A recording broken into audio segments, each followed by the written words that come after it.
En Provincianet Pagos Online podés pagar todos tus impuestos y servicios. Ingresá a provincianet.com.ar/online. Pagá con tarjeta de débito de cualquier banco. Es simple, no necesitas coordenadas ni claves bancarias. Provincianet Pagos, una empresa del Grupo Provincia. Zayat, Ibáñez, Tonietti, Truco Gallo. Hola, sean bienvenidos a Truco Gallo, el podcast sobre actualidad política y económica de Argentina. Este es el episodio número 150 de la tercera temporada. Mi nombre es Daniel Carlos Tonietti y me acompañan Alfredo Puchu Zayat. Puchu, ¿cómo le va? Bien, muy bien. ¿Cómo va? Buenas tardes, buenas noches, buenos días a todos y a todas. Muy bien. Se completa el equipo con Pablo Totó Ibáñez. ¿Cómo le va, Totó? ¿Bien? ¿Cómo andan, muchachos? Buena semana para todos y todas. Bien. Venimos ocupando hace varios episodios del tema pandemia. Nos venimos ocupando también la negociación con los organismos internacionales financieros, pero hace mucho que lo venimos mencionando tangencialmente y me parece que ameritaba hacer un capítulo completo sobre el tema de la recuperación económica, recuperación con un centenar de comillas dibujadas en el aire, comparado fundamentalmente por la inactividad que tuvo la economía, especialmente en el último tramo del gobierno de Mauricio Macri. Lo primero que mostró en los primeros meses sin pandemia o con una pandemia no manifestada en el gobierno de Alberto Fernández, y después la caída vertical, así fue la caída vertical en abril, mayo, casi junio del año pasado, cuando la caída del PBI fue directamente no de recesión económica, sino de depresión económica, ¿no? En términos estadísticos hay que ir a los primeros meses del año 2002, luego de la fatídica crisis de diciembre del 2001, con la caída de la convertibilidad y el gobierno de la Rúa, para encontrar en términos estadísticos una caída similar. Esto es, en un punto es peor que una crisis de esas características, porque no se puede controlar, porque todavía no se sabe cuál va a ser el fin de la pandemia, ni aquí, ni en otros lugares del mundo. Sabe que de alguna manera en un punto la pandemia, si se quiere, va aminorando su capacidad de daño en algún aspecto, porque la actividad económica es mucho mayor ahora que el año pasado, pero cuando miramos los índices de cantidad de fallecidos y cantidad de infectados y fallecidos por millón de habitantes, la Argentina está en el lamentable podio del primer país, segundo país o tercer país del mundo afectado por la pandemia. Insisto, algo que pareciera ser que por ahora no se conoce el final, a pesar del ritmo de vacunación en la Argentina y en el mundo y demás. Bueno, lo que se debate en Europa es si va a haber una tercera ola feroz a propósito de la nueva cepa hindú o no, como para dar un detalle. Lo mismo está pasando en Brasil. Pero la economía argentina está teniendo algún tipo de crecimiento o algún tipo, mostrando algunos síntomas de recuperación muy esporádicos, ¿no? El consumo avanzó un poco, luego retrocedió. Esto seguramente tendrá que ver con otro tema de la economía, que nosotros también lo venimos tratando tangencialmente, que tiene que ver con el ingreso, con el salario, con las jubilaciones, con las asignaciones, bueno, con lo que popularmente se dice mediáticamente, plata en el bolsillo. Hay poca plata en el bolsillo, o mejor dicho, la plata en el bolsillo más o menos se mantiene estable y los precios van escalando, ¿no? Algo tratamos la semana pasada con el tema del precio de la carne. Pero hay sectores que van creciendo, ¿no? A ver, el precio del petróleo a nivel internacional se recuperó, eso, hay una economía alrededor de la energía, ni hablar lo que tiene que ver toda la zona de la pampa húmeda, de la zona centro, de la zona núcleo, los precios de lo que se llama las mercancías, las commodities, están casi en sus máximos históricos, no en sus máximos históricos, pero casi en sus máximos históricos. La soja llegó a estar a $600 la tonelada, el maíz llegó a estar cerca de $280 la tonelada, el trigo llegó a superar los $250 la tonelada, casi duplicando en algún punto el precio que tenía esas mercancías, esas commodities al momento de asumir Alberto Fernández. Si eso trae un alivio fiscal o un alivio monetario, financiero para el gobierno, hay que ver si eso, y ahí se lo vamos a preguntar a Cucho, que es especialista del tema, si eso termina derramando en la economía real, en las persianas que se levantan, en los negocios que venden más, en las industrias que toman más empleados, en los empleados que con la misma capacidad de laburo logran equiparar su calidad de vida y demás, digamos. Bueno, Cuchu, varios temas ahí dando vuelta en esta extensa presentación, Cuchu. Sí, hay varias cositas. Déjame dar un contexto general que es mundial, pero también argentino, que es el tema de que la pandemia y con la crisis económica fenomenal, como bien lo describiste vos, de esta caída vertical, tanto de la demanda como de la oferta, de la producción y el consumo, ya el sistema funcionaba y para pocos o los que estábamos preocupados por el tema sabíamos de una profunda desigualdad económica y social. La pandemia lo dejó en evidencia, esa desigualdad, tanto como por la forma de mejor cobertura y protección frente a la devastación sanitaria, como de la supervivencia económica. Esto estuvo claro. Ahora bien, ¿qué es lo que pasó durante el año de la pandemia? O un poco más que el año de la pandemia, es que se profundizó la desigualdad. No es que hubo un sistema de preservación, de protección que permitiera por lo menos mantener el mismo esquema de desigualdad. No, lo profundizó. En la Argentina lo mismo. Esto a nivel mundial y en Argentina lo mismo. Y con grandes ganadores dentro de esa pandemia. Dicho esto, para no extenderme mucho en ese capítulo, vamos a qué es lo que pasa en Argentina a nivel de lo que vos mencionabas de recuperación. Está claro que a partir de ahora toda comparación que hagas contra el 2020 te va a dar positivo. Entonces, para evitar ese sesgo que confunde o que puede llevar a la confusión, la verdad que la comparación hay que hacerlo contra el 2019.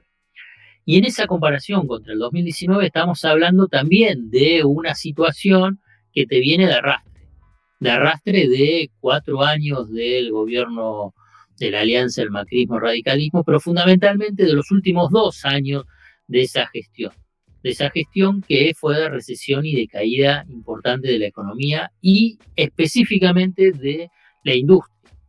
A lo largo de todo el periodo del gobierno de Mauricio Macri, solo en dos, no tuviste caída del empleo industrial.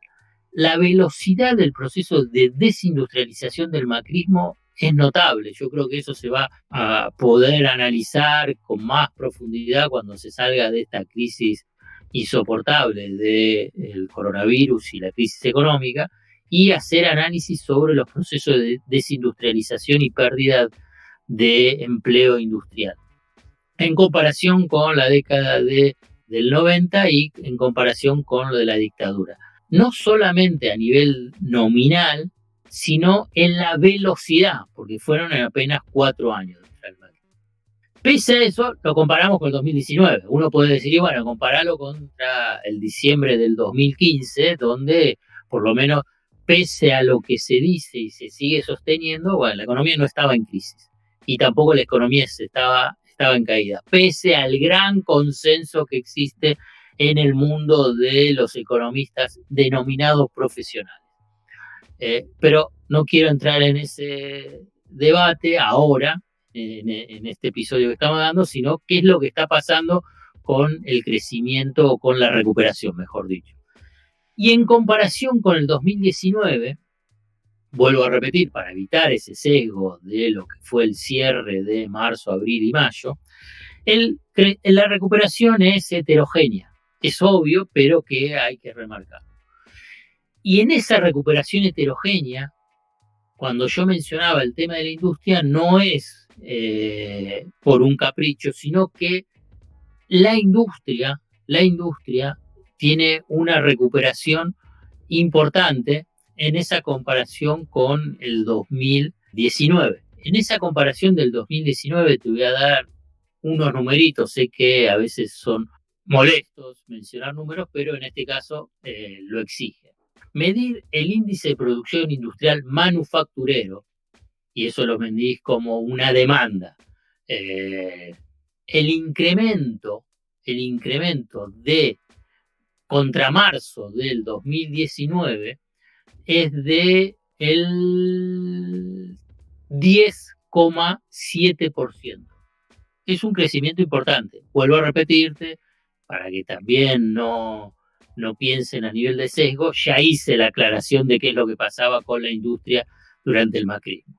Pero es una referencia, un crecimiento del 10,7% de la industria. Obviamente que también el sector agropecuario, y acá ya no tiene que ver ni con el tema pandemia, ni con algunas políticas específicas de fomento, a diferencia de la industria, de apoyo oficial, acá tiene que ver con el mercado internacional, con la suba de los precios de las materias primas que Argentina exporta. Esto hace un encadenamiento de mejora en toda la cadena del negocio agropecuario. Estoy hablando de insumos, fertilizantes, de máquinas, herramientas, obviamente de lo que es la logística, el transporte y la comercialización. Es un sector que también es positivo con respecto a ese 2019, obviamente favorecido por el mercado internacional. El sector que claramente está muy castigado está vinculado con el tema de servicios, con el tema comercio, y dentro de comercio también todo lo que está vinculado con la industria del entretenimiento, el ocio, turismo, y por consiguiente gastronomía y hotelería. Ese es un sector que está castigado y seguirá castigado por propio efecto del tema de la pandemia.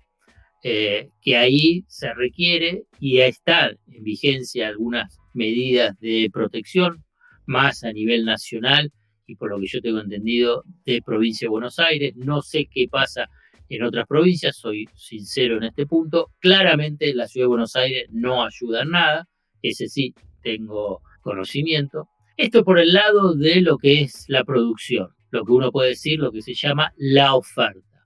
¿Qué pasa por el lado del consumo? También hay que compararlo con el 2019, y un 2019 bastante castigado por el lado de los ingresos, y el consumo, lo que sería la demanda, la recuperación no se está registrando. En términos agregados, este dato vinculado con el índice de consumo, o sea, la demanda, tiene una caída de un 8,8%. Lo que habla de que hay una recuperación heterogénea al nivel sectorial, y también hay una recuperación diversa y dispar, mejor dicho, entre lo que es la producción, la oferta, con lo que es la demanda y que es los ingresos. Y claramente acá es el capítulo aumento de precios y ingresos que no acompañan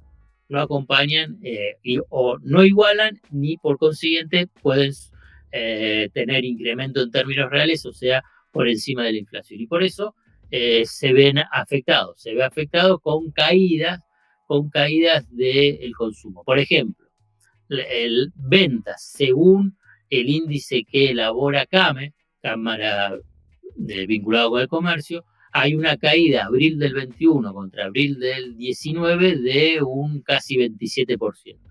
El patentamiento de autos, una caída del 13,7%, lo que no implica que la producción de autos haya aumentado. Aumentó un 22,9%. Esta es la oferta. Pero ¿y entonces a dónde van los autos? Bueno, exportaciones. Entonces, ahí es donde hay un lado vinculado con la producción que aumenta y la demanda que está íntimamente vinculado con ingresos que no está acompañando. Me parece que este es un punto esencial para tratar después de entender o visualizar o prever cómo puede ser la intensidad de la recuperación.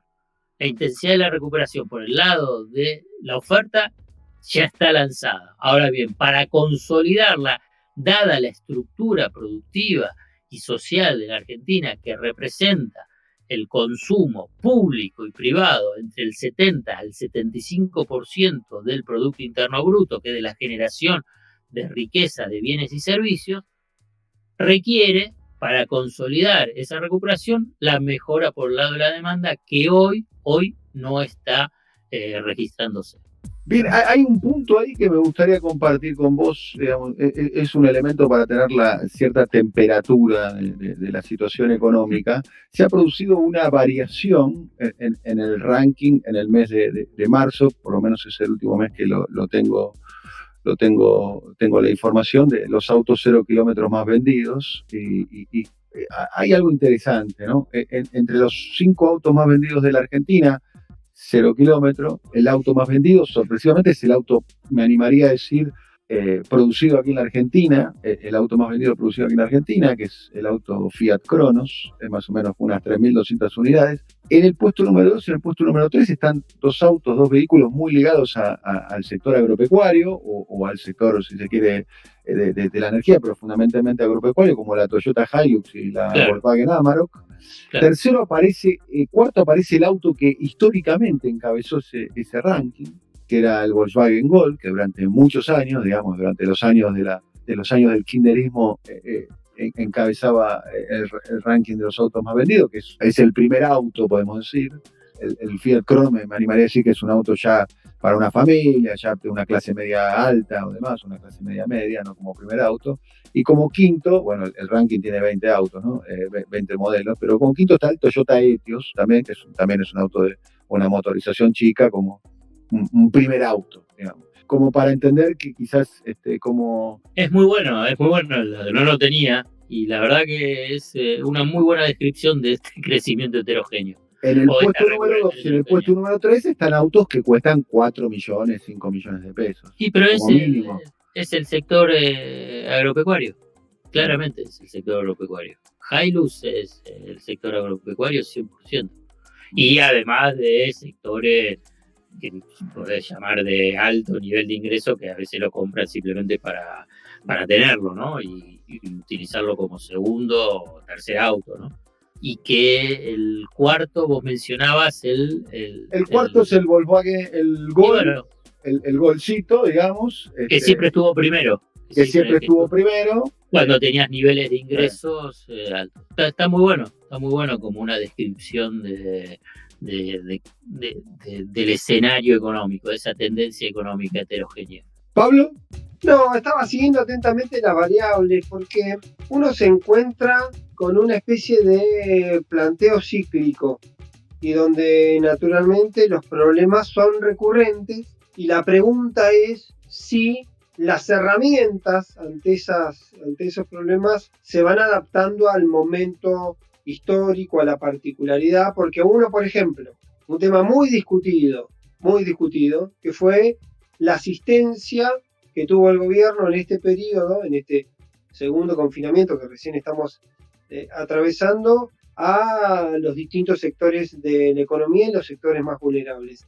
Hay un argumento del gobierno que lo pongo sobre la mesa porque me parece que hay que tenerlo en cuenta para todo lo demás, ¿sí?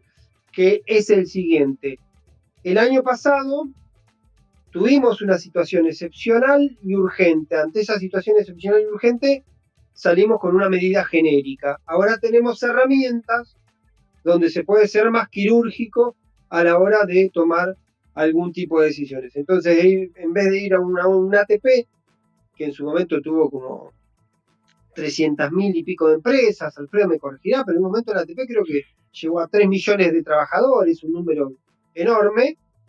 Ahora se va esta variable del Repro 2, un poco ampliado, menos volumen que lo que fue el ATP, que en su momento llegó como a 34.000 pesos, pero esta idea de actuaciones más quirúrgicas, más específicas, definiendo sectores, entendiendo dónde está la fragilidad y comparando, por ejemplo, este Repro 2, me acordaba lo que decía Alfredo, la comparación para el Repro 2 va a ser naturalmente con el 2019, ahí vamos a tener un registro también de la afectación, ver quiénes están alcanzados por el Repro 2, porque la facturación, como con mayo del 2020 fue la peor de la historia se va a comparar con el 2019 y ahí sí posiblemente también nos sirva para tener un registro en relación de la economía y los sectores para aquel año. Pero pregunto, casi que lo tiro como análisis de lo que viene y de lo que puede venir, porque el gobierno vuelve ahora a confiar en la hipótesis de que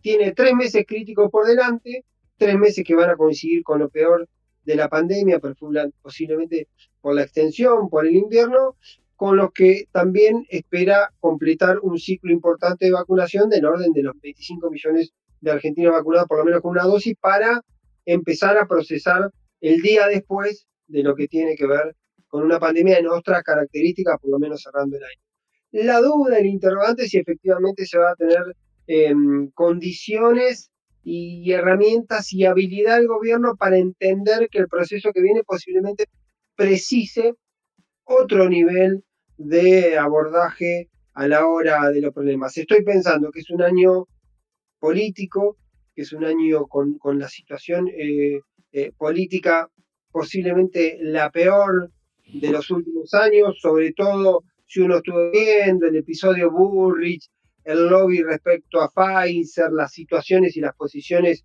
de la oposición, la relación política entre el gobierno y la oposición, yo creo que está en el nivel más bajo en los últimos, no sé, posiblemente en las últimas 3 o 4 décadas, y ver en todo caso en esas condiciones qué es lo que nos queda por delante. Hay unas particularidades para seguir. El otro día, por ejemplo, en una conversación con gente de economía hablando de la inflación, y cuando uno mira inflación, sobre todo para aquellos que somos poco expertos, no tenemos la habilidad de entender todos, hay algunas explicaciones que nos sirven para entender algunos errores y si hay habilidad o no para leer o para adivinar otros errores. Y había un fenómeno explicado por el propio Guzmán respecto a la inflación de este cuatrimestre sobre los elementos que no habían estado contemplados y que estuvieron minimizados a la hora de evaluar. Y un dato que yo creo que lo vamos a tener todo el año es este tema de las salidas de los confinamientos. Decía Guzmán que había cada sector que salía del confinamiento, después de haber tenido meses críticos o semanas críticas, disparaba un aumento de precios en ese sector. Esos elementos, lo que quiero decir, y ahí voy más, es más una pregunta que una afirmación. Posiblemente la experiencia de la pandemia, si bien desde lo sanitario, ¿sí? La pandemia se las rebusca para sorprendernos todo el tiempo por nuevas variables, por situaciones críticas adicionales, más allá de las consecuencias y las conductas sociales, también saber si la experiencia del 2020 nos va a servir o le va a servir al gobierno y a los gobiernos en particular para tener más herramientas para lidiar con esta anomalía de una economía en pandemia, en confinamiento y además muy irregular a la hora de la recuperación. Además hay una cuestión, la pandemia está a escala mundial, como su nombre lo indica, sucede en todo el mundo, pero el único país, no sé, quizás haya otro, que está negociando un programa con el Fondo Monetario Internacional es la Argentina, ¿no? Entonces, en particular, para mí hay un punto ahí a tener en cuenta. El ministro de Economía casi que dedica gran parte de su trabajo, por lo menos el público, no sé lo que hará en privado, a la renegociación con el fondo, ¿no? Prácticamente acaba de hacer 2 giras por Europa, una consecutiva con la otra, para el arreglo con el fondo, mientras la economía está teniendo la real, la economía de todos los días, la de los argentinos, está teniendo bastante dificultades. En particular a mí me parece que es notoria la ausencia de la palabra del ministro de Economía sobre la situación económica en la Argentina. Digamos. Casi no se le conoce la voz, no participa de los anuncios y demás. Es un tema, me parece, a tener en cuenta. Teniendo en cuenta que, a mi modo de ver las cosas, una de las funciones que tiene un ministro de Economía es indicarle a la sociedad cuál es el rumbo, ¿no? En ese punto se nota mucho la ausencia de la palabra del ministro de Economía actualmente. De hecho, la presentación de las últimas medidas las hizo el ministro Arroyo y demás. Yo he hecho la misma reflexión al respecto. Lo he analizado y lo he charlado con alguna gente de economía y del gobierno. Me parece que también en ese sentido todo el proceso pandémico tuvo la característica que, bien o mal, la decisión estratégica del gobierno fue que la mayoría de las medidas fueron siempre como el portavoz ha sido el presidente, y en particular con la cuestión de Guzmán, yo también en alguna conversación hay una mirada global y Guzmán siempre parece volver al mismo punto. El punto es justamente de que la renegociación es un elemento importante, pero que la clave de todo el acuerdo macro está en la situación argentina. Lo otro puede colaborar. Yo lo he visto más preocupado a Guzmán sobre la situación de la economía y en particular de la inflación, ¿sí?, que sobre la cuestión específica de la deuda, que además la deuda es como un elemento que está ahí, que no es que uno lo puede archivar y decir, yo esto ahora no lo converso porque estás corriendo con plazos de vencimiento y demás. Y me quedo con ese interrogante, si es necesario o no, también, porque también puede depender del momento histórico, puede depender de la decisión estratégica de un gobierno, de quién es en todo caso el vocero.